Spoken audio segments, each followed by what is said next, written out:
Shalom jemaat yang dikasihi Tuhan, senang sekali saya Pendeta Rubin Adi Abraham bisa menjumpai Anda di dalam ibadah ini. Hari ini saya akan menyampaikan firman dengan judul Meneladani Watak Kristus. Alkitab mencatat bahwa Tuhan Yesus datang ke dunia dengan berbagai tujuan. Antara lain dia menebus dosa manusia, supaya manusia yang seharusnya binasa meroleh keselamatan. Dia memusnahkan pekerjaan iblis, sehingga kita tidak terus menjadi budak iblis dan hawa nafsu, tetapi menjadi hamba daripada Kristus yang mengerjakan kebenaran. Dan terutama dia juga datang untuk memberikan teladan, contoh hidup nyata bagi kita orang yang percaya. 1 Petrus 2 ayat 21 mencatat, sebab untuk itulah kamu dipanggil, karena Kristus pun telah menderita untuk kamu dan telah meninggalkan teladan bagimu, supaya kamu mengikuti jejaknya. Jadi kita sebagai murid Tuhan harus mengikuti jejak Kristus, junjungan utama kita. 1 Yohanes 2 ayat 6 senada dengan itu berkata, barang siapa mengatakan bahwa ia ada di dalam dia, ia wajib hidup sama seperti Kristus telah hidup. Kristen itu artinya pengikut Kristus. Maka hidup kita harus makin mirip seperti Kristus. Dengan demikian kita menjadi orang Kristen yang sejati. Nah saudara-saudara, makanya kita perlu mengenal watak Kristus, karakter Kristus, pribadi Kristus. Dan kalau kita makin mengenal sifat-sifat Kristus, kita tidak bisa membanggakan diri di hadapan orang lain. Karena standar kita bukan orang lain. Oh, saya lebih baik dari orang lain. Oh, orang lain itu rampok, saya cuma copet aja. Oh saudara sekalian, rampok sama copet sama dosanya. Tidak ada dosa besar, dosa kecil. Semua akan dihukum oleh Tuhan. Yesaya, sebelum dia berjumpa dengan Tuhan, mungkin dia merasa dirinya lebih rohani daripada yang lain. Tapi ketika dia melihat kemuliaan Tuhan dinyatakan, para serafim menyanyi, suci, suci, sucilah Allah, pencipta serba sekalian alam. Dan kemuliaan Allah dia lihat di bait suci. Maka Yesaya berkata apa? Celaka aku binasa. Sebab aku ini seorang yang najis bibir. Dan aku tinggal di tengah-tengah bangsa yang najis bibir. Namun mataku telah melihat sang raja, yakni Tuhan semesta alam. Ketika menyadari betapa dia adalah pribadi yang mulia, kita akan menyadari bahwa kita adalah orang yang berdosa. Atau seperti Petrus, ketika Yesus masuk ke perahunya, dan kemudian dia berkata, tebarkan jalamu. Dan dia menangkap ikan yang sangat banyak pada sepanjang malam. Nelayan yang berpengalaman ini gak dapat apa-apa. Langsung tersungkurlah Simon Petrus di depan kaki Yesus dan berkata, Tuhan pergilah daripadaku, karena aku ini seorang berdosa. Saudara-saudara, ini tidak berarti bahwa Petrus itu mengusir Yesus. Tapi dia merasa risih. Tidak pantas satu perahu dengan pribadi yang luar biasa agung ini. Saudara, kalau kita mengenali wataknya mulia, kita sadar betapa kotornya diri kita. Dan kita akan datang pada pertobatan sejati.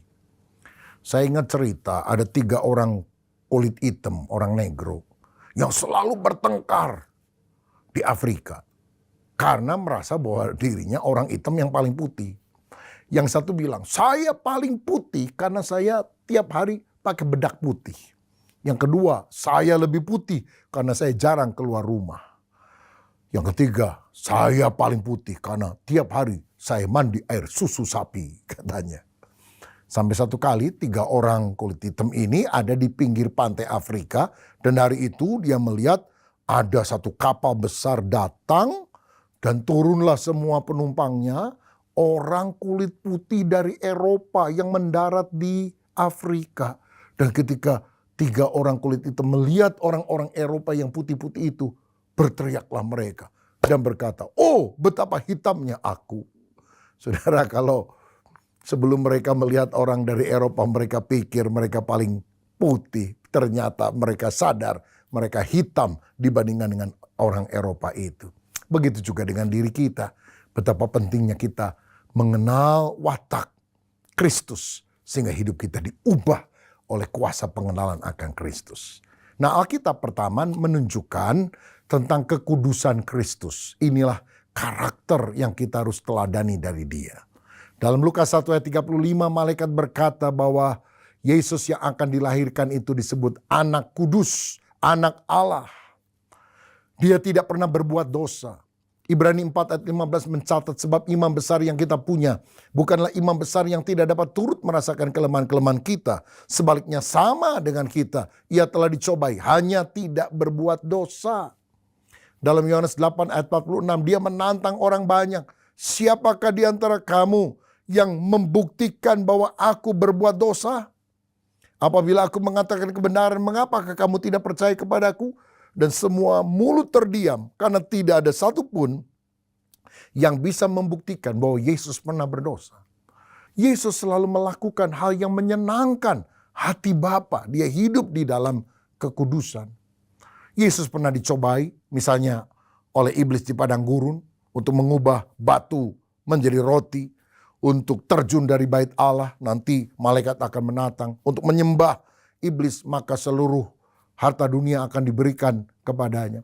Tapi berkali-kali dia mengusir setan dan menggunakan firman Allah. Ada tertulis, ada tertulis, ada tertulis. Godaan bisa datang, tapi Yesus berkemenangan karena dia pribadi yang kudus.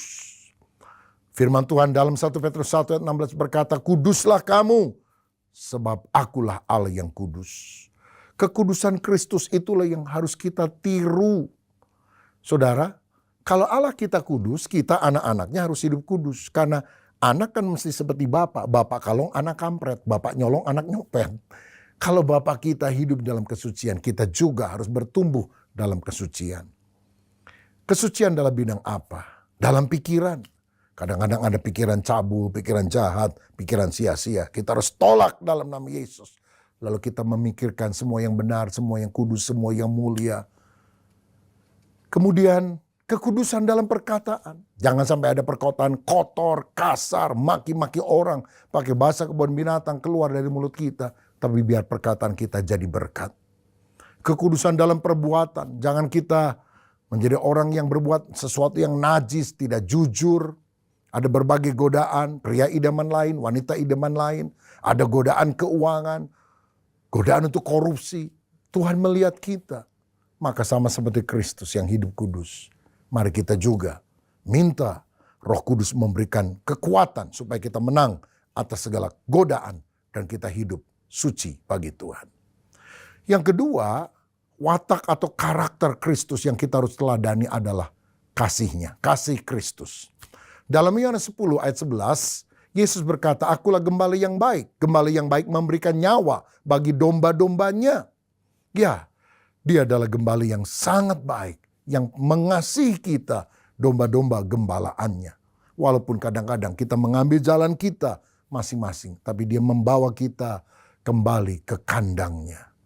Dalam Yohanes 15 ayat 13, Yesus juga berkata, tidak ada kasih yang lebih besar daripada kasih seorang yang memberikan nyawanya untuk sahabat-sahabatnya. Dan saudara tahu, Yesus memberikan nyawanya bukan hanya untuk sahabatnya, tapi juga untuk orang-orang yang memusuhinya, untuk orang yang berdosa. Dan kalau orang berdosa itu bertobat, percaya kepada Yesus, pengampunan Tuhan juga akan diberikan kepadanya. Inilah kasih Kristus yang melampaui segala akal kita. Karena kasih Yesus datang ke dunia, dia rela mengosongkan diri menjadi seorang hamba.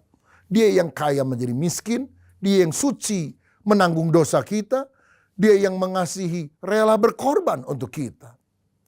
Saya teringat kisah seorang jenderal bernama Oliver Cromwell yang hidup abad 17 di Inggris. Dia pernah menghukum mati seorang prajurit karena melakukan pelanggaran.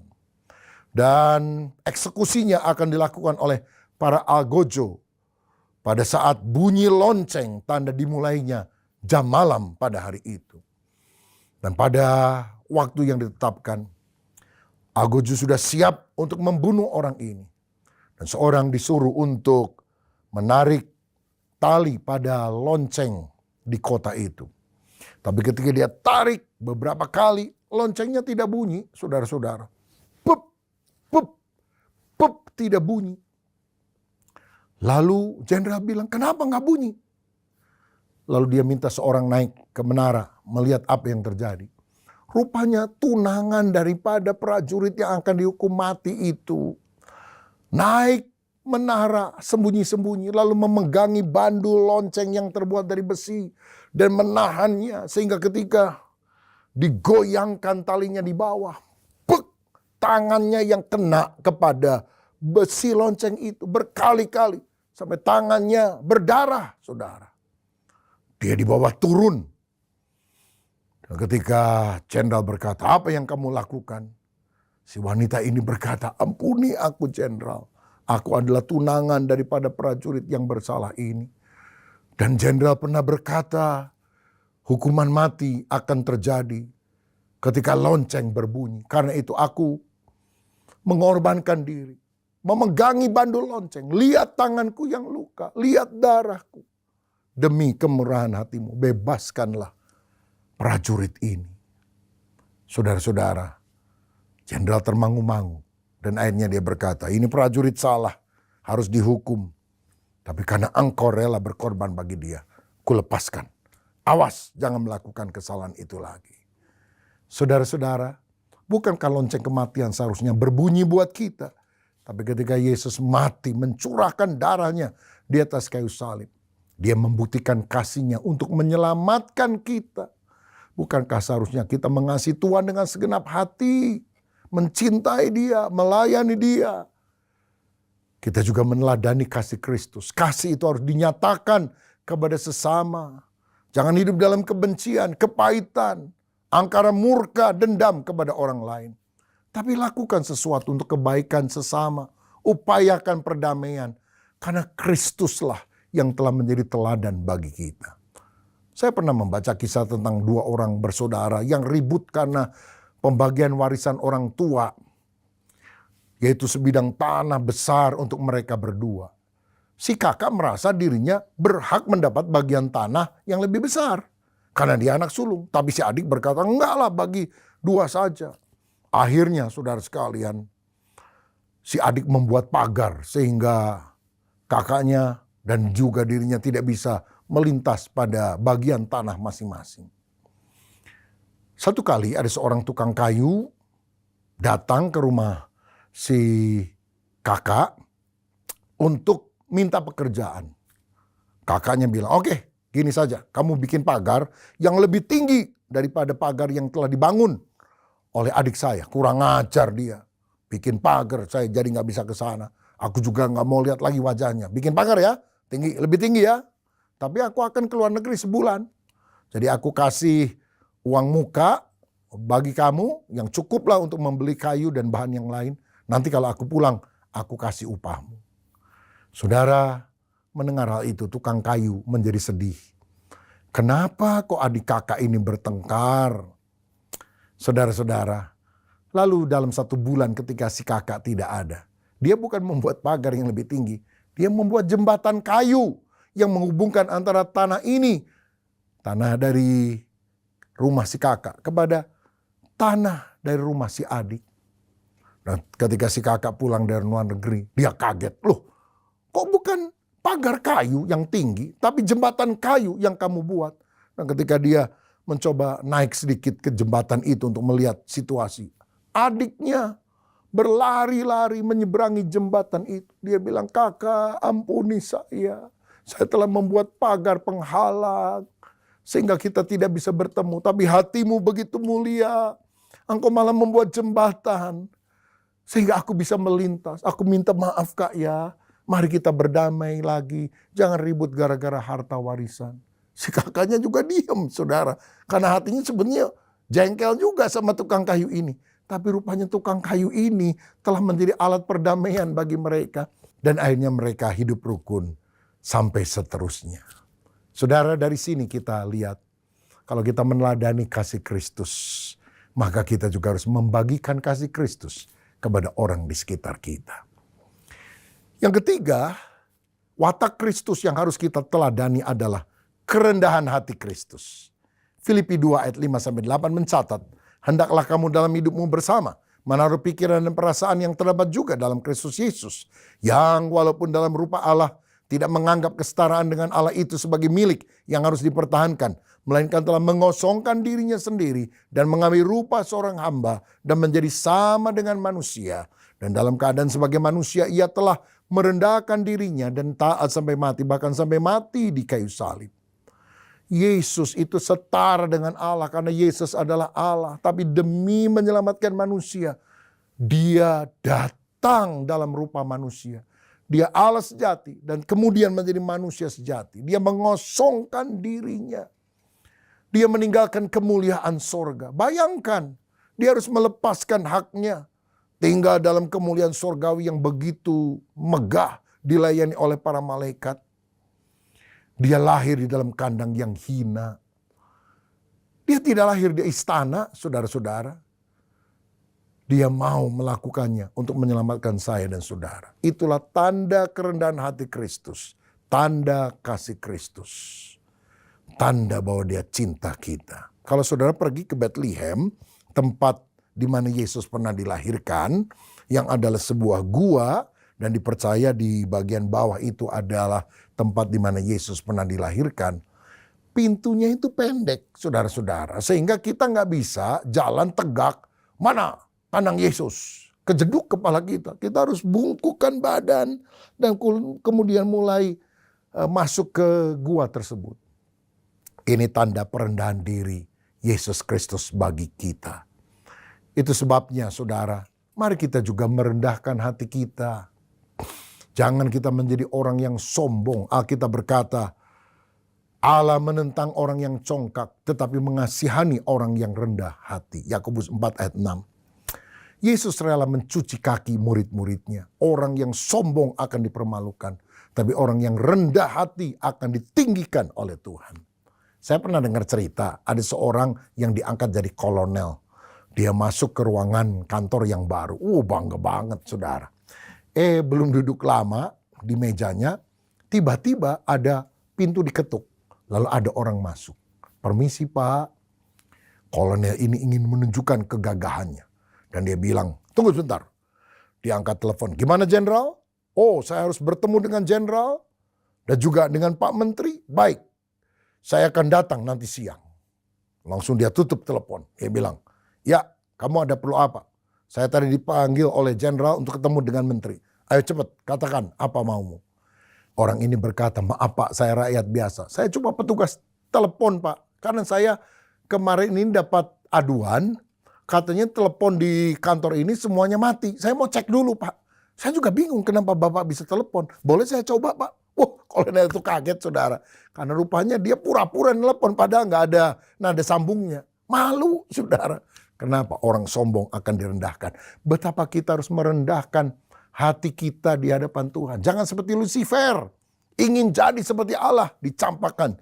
Jadi iblis musuh Allah yang utama. Mari kita punya hati yang rendah. Karena semua adalah anugerah Tuhan. Hanya Tuhan yang layak menerima segala-galanya.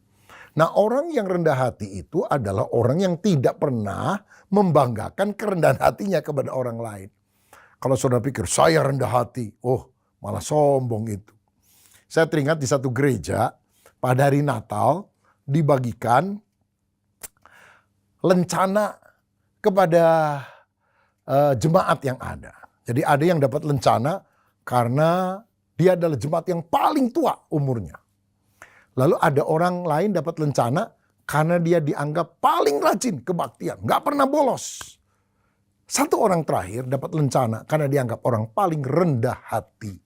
Inilah jemaat yang paling rendah hati dan kami memberikan lencana kerendahan hati kepadanya. Waduh, orang itu senang sekali, bangga sekali. Dia maju ke depan, dia pakai lencana itu.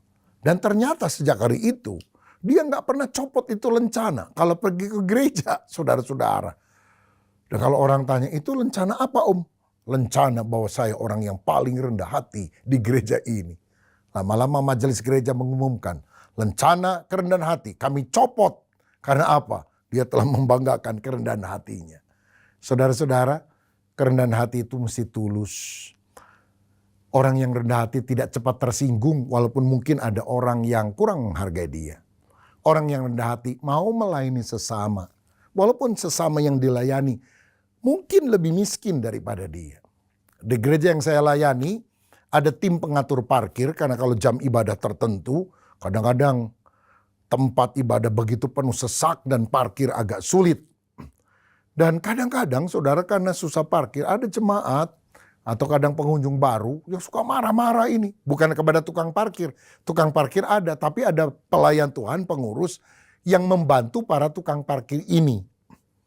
Sampai satu kali saya bilang, para pengunjung gereja, jemaat, jangan suka maki-maki, marah-marah ya sama tim pengatur parkir. Mereka ini bisa lebih kaya dari saudara, mobilnya lebih bagus loh dari saudara.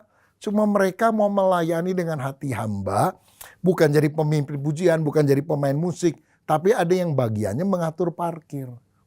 Banyak orang kemudian mulai sadar dan akhirnya suasana bisa lebih tenang, saudara sekalian. Karena apa? Mereka sadar ini sebuah pelayanan. Kita kalau melayani bukan untuk meninggikan diri. Kita kalau melayani harus merendahkan hati untuk kemuliaan Tuhan. Yang terakhir, watak Kristus yang harus kita teladani adalah kelemah lembutan Kristus. Dalam Matius 11 ayat 29 dikatakan, "Pikulah yang kupasang dan belajarlah padaku, karena aku lemah lembut dan rendah hati, dan jiwamu akan mendapatkan ketenangan." Tuhan mau kita jadi orang yang lemah lembut, bukan lemah gemulai, saudara-saudara. Karena Yesus itu tegas, dia berani menegur dosa. Dia pernah marah melihat bait Allah itu dicemarkan. Dia membalikkan meja penukar uang dan mengusir para pedagang merpati yang ada di sana dan berkata, "Rumahku adalah rumah doa, tapi kamu menjadikannya sebagai sarang penyamun." Jadi kita melihat Yesus itu tegas, berani menentang dosa. Tetapi dalam menghadapi orang berdosa yang mau bertobat, dia lemah lembut, memberikan kesempatan untuk orang bertobat. Ketika ada wanita yang kedapatan berbuat zina, yang diarak mau dirajam batu, Yesus berkata, "Siapa yang tidak pernah berdosa, rajam batu pertama kali." Bubar semua orang, saudara, karena semua orang juga pernah berdosa. Dan Yesus berkata, "Aku tidak menghukum kamu, pergilah, jangan berbuat dosa lagi." Apa Yesus kompromi dengan dosa? Tidak. Tetapi dosa wanita ini, dia tanggung di atas kayu salib. Yesus yang mati menggantikan wanita ini. Bukankah dia adalah pribadi yang lemah lembut dan rela berkorban? Ketika Thomas ragu-ragu akan kebangkitan Yesus, Yesus menampakkan diri dan berkata, "Engkau mau mencucukkan jari pada bekas paku dalam tubuhku? Lakukan, Thomas. Dan janganlah engkau tidak percaya, tapi percayalah." Wah, Thomas syok, langsung sujud berkata, "Ya Tuhanku, ya Allahku." Petrus menyangkal dia 3 kali. Dan sebetulnya Yesus bisa maki-maki dan mengusir dia. Mencoret dari daftar murid Yesus. Tapi 3 kali Yesus bertanya, "Simon anak Yunus, apakah engkau mengasihi aku?" Dan 3 kali Petrus menjawab, "Ya Tuhan, aku mengasihi engkau. Gembalakanlah domba-dombaku." Yesus masih mempercayakan pelayanan kepada Petrus. Itulah yang membuat Petrus hancur hati dan menangis. Dan kemudian menjadi seorang martir yang setia. Sampai mati dia tetap beriman kepada Kristus. Kepada orang yang menyalibkan dia, Yesus berkata, "Bapa, ampunilah mereka. Mereka tidak tahu apa yang mereka perbuat." Kepada penjahat yang disalib bersama dengan Kristus, satu bertobat dan dia berkata, "Ingatlah aku ketika engkau menjadi raja." Yesus dengan lembut berkata, "Hari ini engkau bersama dengan aku di Firdaus." Bahkan di kayu salib waktu dia menderita, dia masih ingat ibunya. Dan dia berkata kepada Yohanes, "Tolong titip, peliharakan ibuku." Oh, ini orang yang penuh dengan belas kasihan, lemah lembut, penuh cinta kepada sesama. Biar kita juga menjadi orang yang lembut hati seperti Yesus. Dalam Matius 12 ayat 19 dan 20 dikatakan, "Ia tidak akan berbantah dan tidak akan berteriak, dan orang tidak akan mendengar suaranya di jalan-jalan. Bulu yang patah terkulai tidak akan diputuskannya, dan sumbu yang pudar nyalanya tidak akan dipadamkannya, sampai ia menjadikan hukum itu menang." Saudara-saudara, saya ingat sebuah cerita. Ada seorang suami yang kasar, suka melakukan kekerasan dalam rumah tangga, maki istrinya, maki anak-anaknya.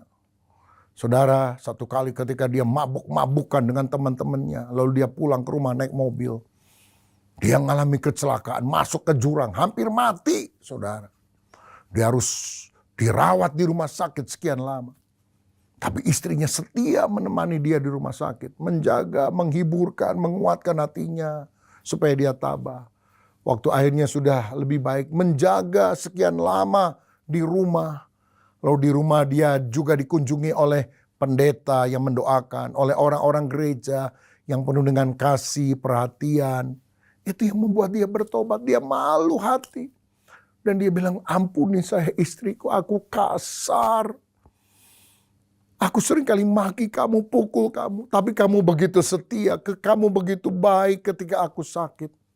Itulah awal pertobatannya. Sejak itu dia berubah.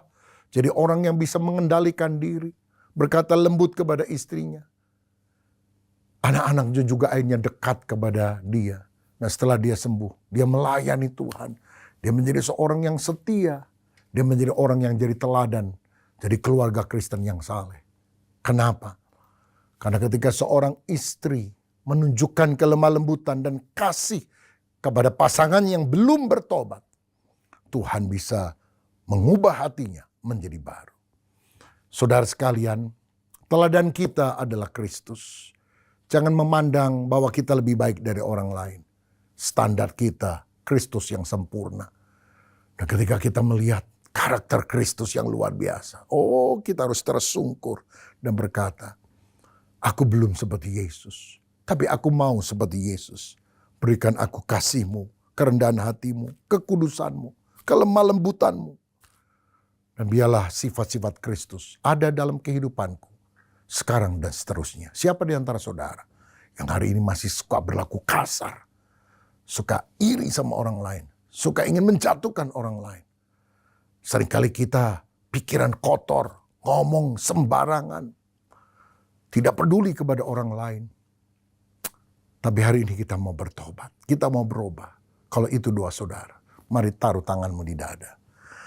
Tuhan Yesus, kami menyadari masih banyak kekurangan, kesalahan, bahkan dosa dalam hidup kami. Tapi kami mau bertobat, kami mau berubah. Kami mau meneladani Kristus. Karena itu ampunilah segala dosa kami dengan darah-Mu yang kudus.